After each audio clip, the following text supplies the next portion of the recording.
It was a quiet evening on the outskirts of a small American town. The sun had just dipped below the horizon, casting long shadows over the empty highway. An old black man walked alone, his steps steady despite his age. He had seen many things in his lifetime, some good, some bad, but nothing could have prepared him for what was about to happen. The distant roar of motorcycles broke the silence. A group of bikers sped down the road, their engines growling like hungry beasts. As they approached, their eyes locked onto the old man. With a cruel smirk, one of them revved his engine and swerved in front of him. "Where do you think you're going, old man?" one of them sneered. But the moment he spoke his name, everything changed. The bikers froze, their faces turning pale. Within seconds, their aggression melted into fear. One by one, they stepped back, stammering out apologies. Who was this man? And why did his name strike terror into their hearts? The old man stood his ground, his deep-set eyes calm but piercing. The bikers, who had moments ago exuded arrogance, now shifted uneasily, their hands trembling ever so slightly.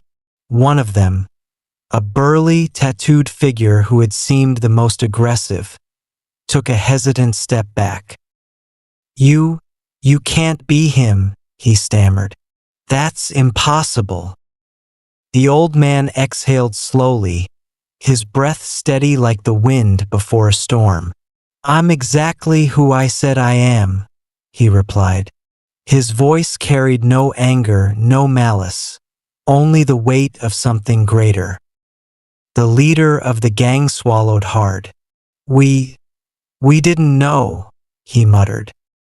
A younger biker, unable to contain his curiosity, asked, "Who is he?"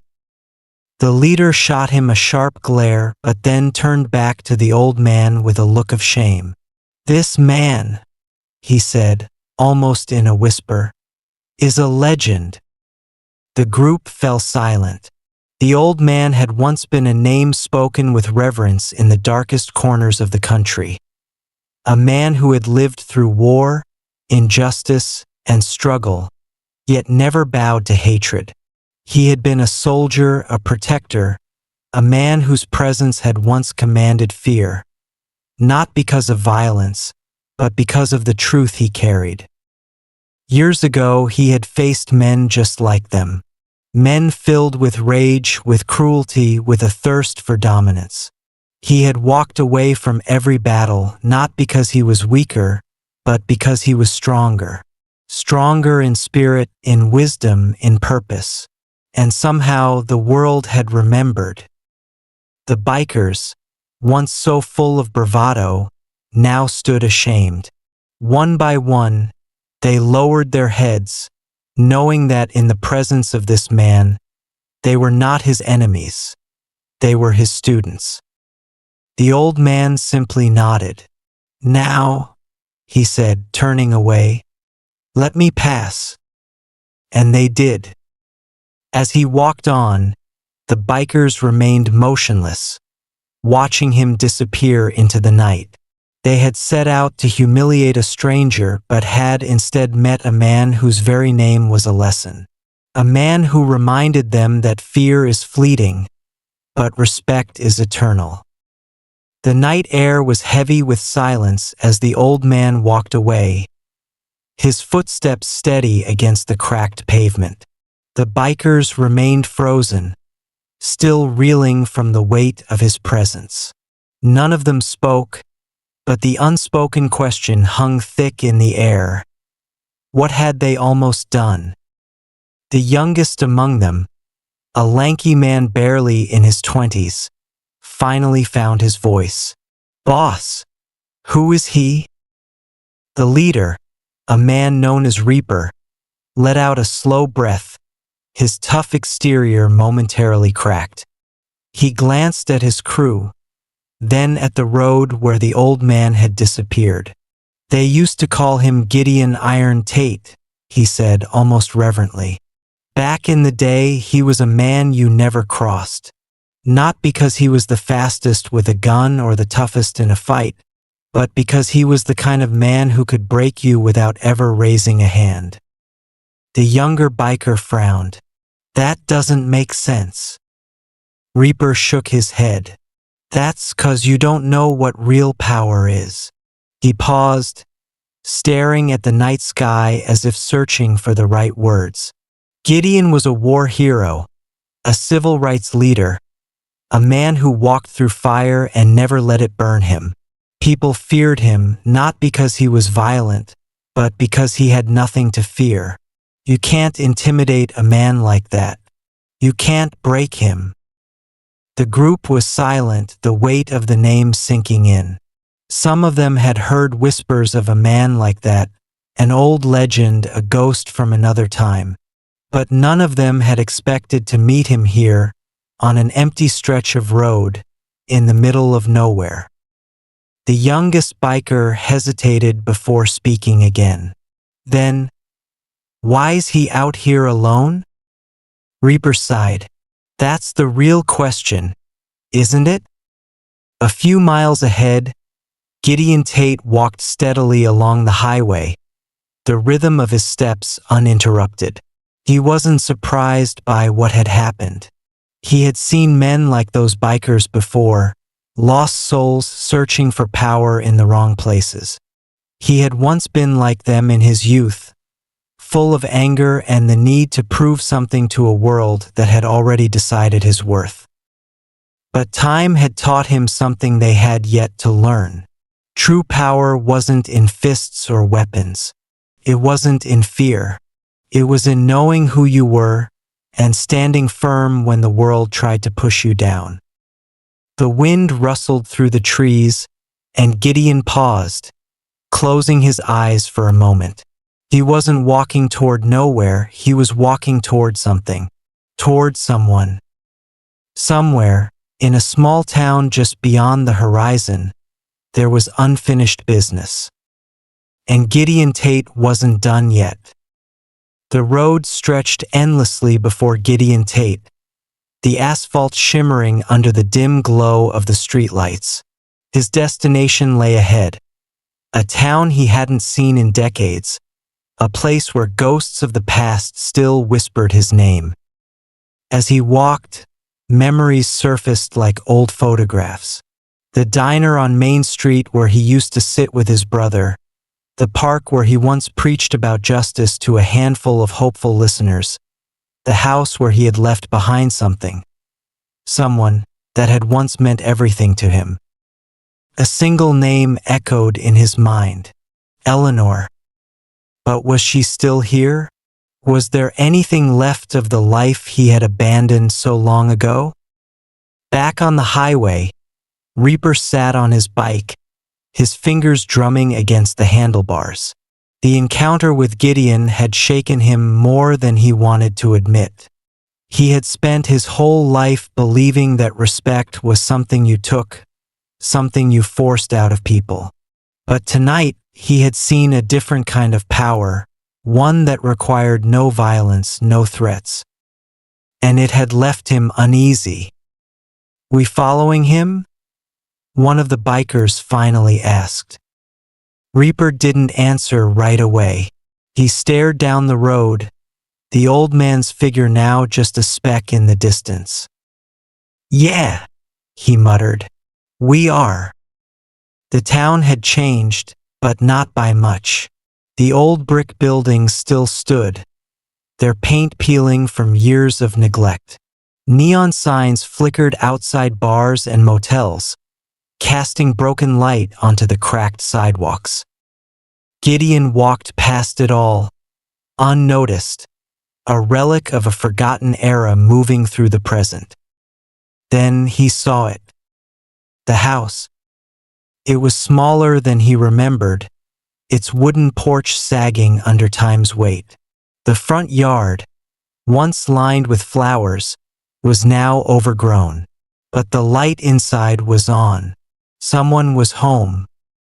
For the first time that night, his steady heart quickened. Taking a deep breath, Gideon stepped onto the porch and raised his hand to knock. But before his knuckles touched the wood, the door creaked open. And there she was, Eleanor. Her hair had turned silver, her once youthful face lined with years of life. But her eyes, those same deep, knowing eyes, hadn't changed at all. They widened in shock as she took a shaky step forward. Gideon? His throat tightened. It's me, Ellie. For a long moment, she simply stared at him. Then, without a word, she stepped aside, holding the door open. He hesitated, then walked inside. Behind him, the rumble of motorcycle engines grew louder. And the past was about to collide with the present. Gideon stepped inside. The house smelled of old wood and something faintly sweet. Maybe the scent of tea lingering in the air. The walls were lined with photographs, some faded with time. He noticed one in particular, a younger Eleanor, standing beside a boy with familiar eyes. His breath caught. She followed his gaze and spoke softly. That's Michael. His hands trembled as he reached for the frame. Our son. Eleanor nodded. He's not here anymore. Left years ago searching for answers. Searching for you. A weight settled in his chest. He had known leaving had consequences, but hearing it now, spoken aloud in the voice of the woman he once loved, it struck deeper than he was prepared for. I never meant to. I know, she interrupted. Her voice was firm but not unkind. But that doesn't change what happened. Gideon swallowed. The past had a way of catching up, and now it had finally found him. Outside, the bikers had parked along the curb. Reaper stood at the edge of the yard, staring at the house. Why are we here, man? One of his crew muttered. We let him go. What else do we need? Reaper didn't answer. Something about Gideon's presence lingered in his mind, a puzzle he hadn't quite solved. He had come here out of curiosity, maybe even a little fear, but now, standing here, he felt something else. Respect. With a sigh, he turned to leave, but before he could step away, the front door opened. Gideon stood there, looking straight at him. Come inside, son, the old man said. Reaper frowned. What? You came all this way, Gideon continued. Might as well hear the rest of the story. For reasons he couldn't explain, Reaper followed. Eleanor poured tea as the three of them sat in the small living room. The silence stretched until Gideon finally spoke. You remind me of someone, he said, looking at Reaper. A boy I knew a long time ago, full of anger, looking for a fight. Reaper scoffed. And let me guess, you showed him the light? Gideon shook his head. No, life did. I just survived long enough to understand what mattered. Reaper leaned forward. And what's that? Gideon's gaze was steady. That fear and respect are not the same thing. That real strength isn't about being the toughest guy in the room. It's about knowing who you are and choosing the right fight. Reaper was silent. For the first time in years, he wasn't sure what to say. Gideon turned to Eleanor. I came back to fix what I could, even if it's too late. She studied him for a long moment before speaking. It's never too late, Gideon, but it's up to you to prove it. He nodded. Reaper stood abruptly, running a hand through his hair. This is crazy, he muttered, but there was no anger in his voice, just conflict. Gideon didn't stop him from leaving. Some things had to be figured out alone. As Reaper stepped outside, he glanced back once. "If I find your son, what do I tell him?" Gideon's voice was quiet but firm. "Tell him his father is finally coming home." Eleanor walked Gideon to the door. The years between them had been long and unforgiving, but in this moment, there was something else, understanding. "You really think you can make up for lost time?" she asked. He smiled, the first real smile in years. "No, but I can make the time I have left count." As he stepped onto the porch, the first light of dawn crept over the horizon. For the first time in a long time, Gideon Tate wasn't running. He was finally going home.